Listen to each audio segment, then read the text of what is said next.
సరే ఇప్పుడు చూసుకుంటే వల్లభనేని వంశీ అరెస్ట్ అయ్యాడు. నెక్స్ట్ గుడివాడనే టార్గెట్ చేశారు. కొడాల నాని కూడా అరెస్ట్కి రంగం సిద్ధమైంది. కొడాల నాని కూడా అరెస్ట్ కాబోతున్నాడంటూ సోషల్ మీడియాలో అలాగే టీవీ ఛానల్స్ వార్తాపత్రికలు వార్త సెక్యులేట్ అవుతుంది సార్. ఏంటి నెక్స్ట్ కొడాల నాని అరెస్ట్ అంటారు ఖచ్చితంగా? సార్ నేను ఒక్కటే చెప్తున్నా, చంద్రబాబు నాయుడు గారు కానీ, డిప్యూటీ సీఎం పవన్ కళ్యాణ్ గారు కానీ, నారా లోకేష్ గారు కానీ వీళ్ళు ఒకటే చెప్తున్నారు, చట్టం తన పని తను చేసుకోవాలి. నువ్వు తప్పు చేస్తే చట్ట ప్రకారం నిన్ను అరెస్ట్ చేస్తారు, ఇంట్రాగేషన్ చేస్తారు, శిక్ష పడుద్ది. దీనికి కొడాల నానియా, లేకపోతే రోజానా, లేకపోతే వంశీనా, లేకపోతే పేరు నాని అనేది ఏమన్నది, ఎవరు తప్పు చేస్తే వాళ్ళకి కంపల్సరీ కూడా శిక్ష పడుతుంది, అరెస్టులు జరుగుతాయి. సార్ కేవలం వన్ సైడే అరెస్ట్ అవుతా ఉన్నాయి, లేదంటే మొత్తం టీడీపీ పార్టీలో కూడా జనసేన కూడా తప్పు చేసిన వాళ్ళని కూడా అరెస్ట్ చేస్తూ ఉన్నారా? అండి చంద్రబాబు నాయుడు గారు ఒకటే చెప్తున్నారు, తప్పు చేసిన వాళ్ళు ఎవరైనా సరే, ఆ పార్టీ ఈ పార్టీ అనేది కాదు, తప్పు చేసిన వ్యక్తులు ఎవరైనా సరే శిక్షార్హులే. దానికి ఇందుట్లో ఏమీ కూడా ఎగ్జామ్షన్ ఉండదు. అది వీళ్ళు వైఎస్ఆర్సీపీ వాళ్ళు తెలుసుకోవాలి. వీళ్ళు చేసిన తప్పులన్నీ కప్పుపుచ్చుకుంటానికి వైఎస్ఆర్సీపీ వాళ్ళు తెలుగుదేశం పార్టీ మీద, కూటమి పార్టీ మీద బురద జల్లుతూ ప్రజల్లో తప్పుడు ఇండికేషన్లు తీసుకొని వెళ్తూ వీళ్ళు చేసిన పరిపాలన మంచిది, మేము చేసిన పరిపాలన మంచిది అని చెప్పి ఏదో ప్రజలకి చెప్పుకోవటానికి చాలా శతవిధాల ప్రయత్నాలు చేస్తున్నారు. కానీ వీళ్ళు చెప్పేది ఏది కూడా ప్రజలు నమ్మట్లేదు. పోనీ మీరు ఏమన్నా ధైర్యం చేసి ప్రజల్లోకి వస్తారా? ప్రజల్లోకి రారు. ఎందుకంటే ప్రజల్లోకి వస్తే వాళ్ళు ఏ విధంగా మిమ్మల్ని ప్రశ్నిస్తారో మీరు ఆ ప్రశ్నలకు సమాధానం చెప్పలేరు కాబట్టి ప్రజల్లోకి రావట్లేదు. మీరు అక్కడ కూర్చొని ఇక్కడ కూర్చొని మాట్లాడటం తప్ప కనీసం అసెంబ్లీకి వచ్చి కూడా ప్రశ్నించే అంత ధైర్యం మీకు లేదని చెప్పి మేము మనం చేసుకుంటున్నాం. సరే ఇప్పుడు చూసుకుంటే మన ఏలూరు నియోజకవర్గానికి వచ్చి బడేటి చంటి గారు ఎమ్మెల్యే అయితే ఇప్పుడు రీసెంట్గా ఆళ్ళ నాని గారు కూడా టీడీపీలో జాయిన్ అవ్వడం, ఇది ఒక కార్యకర్త మీకు ఎలా అనిపిస్తూ ఉంది సార్? ఇప్పుడు నేను తెలుగుదేశం పార్టీ కార్యకర్తను. ఓకే, హైకమాండ్ ఏది చెప్తే మేము అదే చేయాలి. ఎందుకంటే వాళ్ళని కథలే ఉంటాం.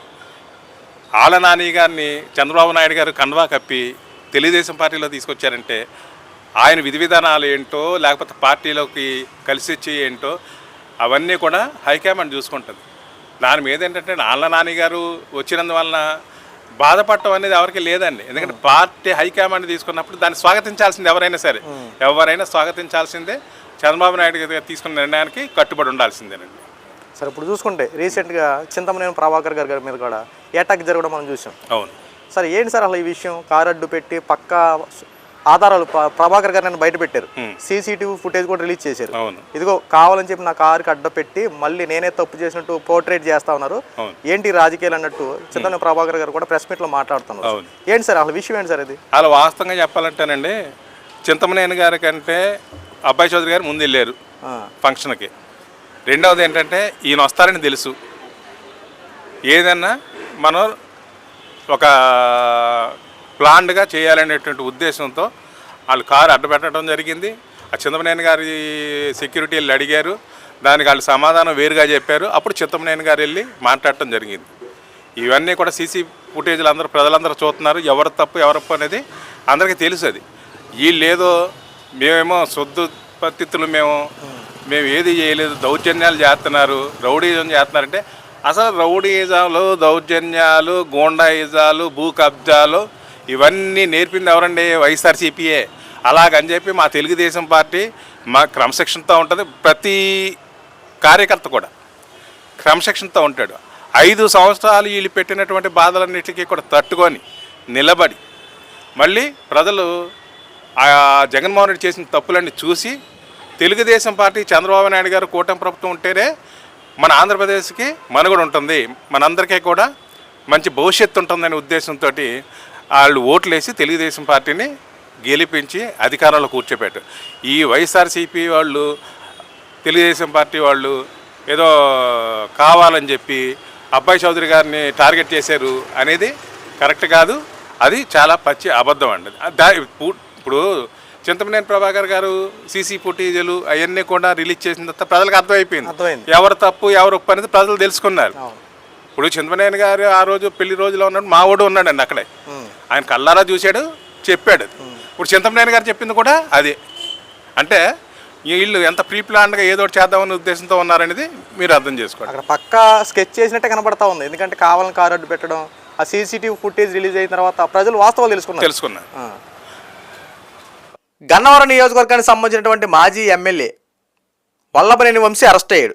మరి గుడివాడ నియోజకవర్గానికి సంబంధించినటువంటి మాజీ ఎమ్మెల్యే కొడాలి నాని అరెస్ట్ ఎప్పుడు?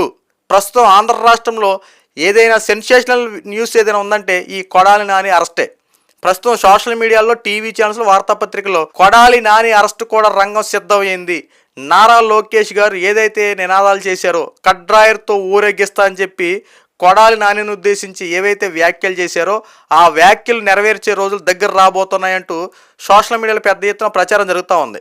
అయితే కొడాలి నాని అరెస్ట్ అవ్వడానికి ప్రధాన కారణాలు ఒకటో రెండని చెప్పడం కాదు, కొన్ని తొవ్వే కొద్దిగా తీగలాగితే డొంక గదినట్టు ఒకదాని మీద ఒకటే ఎన్ని పెట్టినా తప్పలేదు. ఎందుకంటే కొడాలి నాని నోటి దురుసు ఒక రకంగా చెప్పాలంటే నోరు తెరిస్తే పచ్చిబూతులు, అమ్మనాబూతులు, లకారాలతో సంపాదించుకుంటా విస్తృత స్థాయిలో విరుచుకుపడే ఈ కొడాలి నానిని అరెస్ట్ చేయడానికి రంగం సిద్ధం చేశారు. ఎందుకంటే అసెంబ్లీ సాక్షిగా ఈ కొడాలి నాని సాక్షాత్తు చంద్రబాబు గారి యొక్క సతీమణి భువనేశ్వరి గారిని ఎంత దారుణంగా అసెంబ్లీ సాక్షిగా అవమానించారో, ఆ పుట్టుకలు కూడా అవమానించారు, ఎంత దారుణంగా మాట్లాడారో అవన్నీ చాలా వైరల్ అయినాయి. అయితే ఈ వ్యాఖ్యలు చేసినటువంటి కొడాలి నానిని కనీసం ఆ రోజులో ఎవ్వరో సరిగ్గా కేసు పెట్టినా, దాని మీద ఎంక్వైరీ చేయమన్నా, ఇలాంటి వారిని శిక్షించమని అడిగినా కొడాలి నాని పట్టించుకున్న దాఖలా లేదు. పక్కన ఉన్నటువంటి జగన్మోహన్ రెడ్డి ముసుముసులో వెళ్తా అలా కూర్చున్నారు. మొత్తం అసెంబ్లీలో ఉన్నటువంటి వైఎస్ఆర్సీపీ పార్టీకి సంబంధించిన ప్రతి ఒక్కరూ ఒక ఆడ మనిషిని తిడుతున్నారే, కనీసం ఇలాంటివి జరగకూడదు, ఇలాంటివి మాట్లాడకూడదని చెప్పి మినిమం కామన్ సెన్స్ లేకుండా ప్రతి ఒక్కరూ నవ్వుకుంటూ కూర్చున్నారు. ఆ అంశం మీద చంద్రబాబు నాయుడు గారు కూడా ఏడుస్తూ ఒక వీడియోని కూడా రివీల్ చేశారు. అయితే నారా లోకేష్ గారు ఆ అంశాన్ని చాలా బలంగా మనసులో పెట్టుకున్నారు. ఎందుకంటే తల్లిని అవమానిస్తే ఏ కొడుకు ఊరుకుంటాడండి. అందుకే నారా లోకేష్ గారు స్పష్టంగా ఆ రోజునే చెప్పారు, అసెంబ్లీ సాక్షిగా నా తల్లిని అవమానించారు, ఎవరిని ఉపేక్షించను, అందరిని చట్టపరంగా శిక్షిస్తా, కడ్రాయర్తో ఊరేగిస్తా, కబడ్దార్ అంటూ ఆ రోజునే నారా లోకేష్ గారు శపథం చేశారు. సో అన్న మాట ప్రకారంగా వల్లభనేని వంశీని కూడా అలాగే చట్టపరంగా శిక్షించారు. వల్లభనేని చేసినటువంటి ప్రతి దానికి చక్కటి ఆధారాలు చూపించి, సో ఈ అంశం మీద వల్లభనేని అరెస్ట్ చేస్తూ ఉన్నాం, ఇలాంటి పనులు చేశాడు, ఇదిగో ప్రూఫ్స్ అని చెప్పి వైఎస్ఆర్సీపీ పార్టీలు బురద జల్లుతారు కదా, వాళ్ళు బురద జల్లడానికి కూడా అవకాశం లేని విధంగా అన్ని పక్కా ఆధారాలు చూపించి వల్లభనేని వంశీని అరెస్ట్ చేశారు. ఇప్పుడు కొడాలి నాని పరిస్థితి కూడా అదే. ప్రస్తుతం కొడాలి నాని ఎక్కడ ఉన్నాడో కూడా తెలియదు, పరారులో ఉన్నారని చెప్పి కొంతమంది, సేఫ్ సైడ్లో దాక్కున్నాడని చెప్పి మరి కొంతమంది అజ్ఞాత వాసంలోకి వెళ్ళిపోయాడు, కొడాలి నాని జాడలేదని చెప్పి మరి కొంతమంది. అయితే కొడాలి నాని కనుక ఖచ్చితంగా బయటపడితే ఎట్టి పరిస్థితులు ఉపేక్షించరు. ఖచ్చితంగా కొడాలి నానిని అరెస్ట్ చేయడానికి రంగం సిద్ధం చేశారు. అంతేకాకుండా రీసెంట్గా చంద్రబాబు నాయుడు గారు ఎలక్షన్ టైంలో జైలుకి వెళ్ళారు కదా, 53 రోజులు జైల్లో ఉన్నారు స్కిల్ డెవలప్మెంట్ కేసులో. అలాంటి టైంలో అక్కడ జైల్లో ఉన్నటువంటి సంభాషణలు ఏం జరిగినాయి, కొంతమంది విస్తృత స్థాయిలో పైన ఈ డ్రోన్ కెమెరాలు ఎగరేయడం, చంద్రబాబు నాయుడు గారు ఏం చేస్తున్న లోన విజువల్స్ అన్నీ మొత్తం ఐడి పాస్వర్డ్లను తీసుకొని జగన్మోహన్ రెడ్డి వాళ్ళకి సంబంధించిన ప్రతి ఒక్కరు అక్కడ ఆ వీడియో క్లిప్స్ చూడడం చాలా దారుణం చేశారు. అక్కడ ఉన్నటువంటి జైలు సిబ్బంది కూడా చాలా దారుణంగా చంద్రబాబు నాయుడు గారితో ప్రవర్తించారు. చంద్రబాబు నాయుడు గారిని సరైన ట్రీట్ చేసే విధానం లేకుండా పోయింది అక్కడ. అరే 3 సార్లు 4 సార్లు ముఖ్యమంత్రిగా చేసినటువంటి ఒక ఆయనకి ఇంత దారుణం అని చెప్పి కనీసం ఆలోచన కూడా లేకుండా చేశారు. అంతేకాకుండా చంద్రబాబు నాయుడు గారికి దోమలు కొడుతున్న కాస్త అవన్నీ కొద్దిగా నీట్గా అవన్నీ లైన్ చేయండి అని చెప్పి మాట్లాడితే, ఈ కొడాలి నాని మాట్లాడినటువంటి అంశాలు ఏంటనుకున్నారు, జైల్లో దోమలు కొట్టకుండా రంభా ఊర్వశి వచ్చి గిల్లుతారా, ఏం మాట్లాడుతున్నారయ్యా, ప్రతి ఒక్కరికి చట్టం అందరికీ సమానమే, అందరికీ ఒకే చట్టాలు వర్తిస్తాయి, విఐపి అయినా ఒకటే, సాధారణ జైలు ఖైదీ అయినా ఒకటే, ఎవరైనా ఒకటే, అందరికీ సమానమే, చంద్రబాబు ఆయన పైనుండి దిగిరాలేదని చెప్పి రకరకాలుగా మాట్లాడినటువంటి ఈ యొక్క కొడాలి నాని ముసలి నక్క ముసలి కుక్క అని చెప్పి చాలా దారుణంగా మాట్లాడాడు. మరి ఇలాంటి వారిని శిక్షించకుండా ఏం చేయాలి? సో రాబోయే రోజులు ఖచ్చితంగా కొడాలి నాని కూడా ఈ జైలు శిక్ష పడే అవకాశాలు ఉన్నాయి. తీగలాగితే డొంకదిన ప్రతి ఒక్కరూ, ఎందుకంటే గత 5 సంవత్సరాల్లో ఎంత దారుణంగా వ్యవహరించారో ఇవన్నీ ఒక్కటొక్కటిగా బయటపడుతున్నాయి. కర్మ ఎవరిని విడిచిపెడతాంటారో చూసారు. అలాగే ఈ రోజున వల్లభనేని వంశీ విషయంలో, కొడాలి నాని విషయంలో, రేపు కొంతమంది విషయంలో కూడా జరగబోయేది ఇదే. ఇందులో పెద్దగా ఆశ్చర్యపోవాల్సిన అవసరం లేదు. ఎందుకంటే వాళ్ళు చేసినవే వాళ్ళు అనుభవిస్తూ ఉన్నారు, ఇంకా కొత్తగా ఏమీ లేదు.